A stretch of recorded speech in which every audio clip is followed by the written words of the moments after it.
Sir, ikaw na po ay sobrang pagka-addict sa Mobile Legends. Ay, Kuya Tulpo, di naman addict. Sobra lang. Ilang oras po sa isang araw kayo nagmo-Mobile Legend? Mga 1, 2, 3, 4, 25 hours na naman. Walang tulog-tulog, tapos puro Mobile Legend. Ay, po Kuya Tulpo, road to heaven to. Na-addict na po kayo sa Mobile Legend. Gusto na makipag-iwalay ni Mrs. sa'yo. Hindi naman po sa addict ako, pero parang ganun na nga po.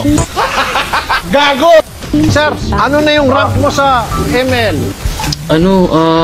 Legend ako, Kuya Tulpo. Sige, ibibenta ko sa'yo mythic na rango ko. So ano po may papangako nyo kay Mrs. na yung pinakaayaw niya sa inyo ay hindi niyo na po ulitin gawin? Nakikinig na po siya. Ay, Kuya Tulpo, papangako ko naman na mamatay man ako. Pag bumalik ka, hindi na mag-Mobile Legends sa araw-araw. Gabi-gabi na lang. Madam Marie, sabi po ni Sir Mark, nagsisisi na po siya at gusto niya na pong bumalik na yung samahan niyo ulit. Ano pong reaksyon niyo? Dapat nga ako nagre-reklamo mas masahol pa sa hayop ugali niyan. Ano yun? Ikaw si Paul?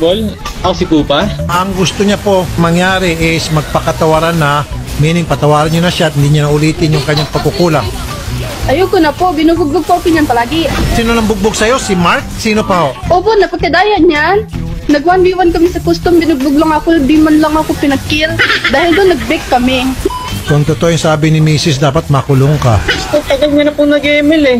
Pero talo pa rin sa AI, tapos sinahon pa ako ng 1v1. Pinagbigyan ko na nga siya, 1% lang ang last ginamit ko. Ay, sos Mario Joseph. Magbalikan na lang po kayo. Ayoko na po sa kanya, masyado na pong madaming gagawing mali sa relasyon namin. Napaka-toxic na po. Ano po yung maling ginagawa niya?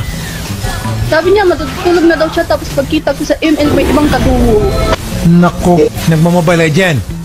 Paano ba naman? Angela na nga lang, alam niya, takpay sila ni Ivan. Okay. Si Mrs. pala may problema. Pero ikaw, kailan ka nagmo-Mobile Legend? Anong oras? Inamin ko po, nag-ML po ako tuwing pagtulog ni Mrs. Pero magbabago na po ako. Baka bukas o kaya sa makalawa. Ewan, basta magbabago na po, pero hindi pa ngayon.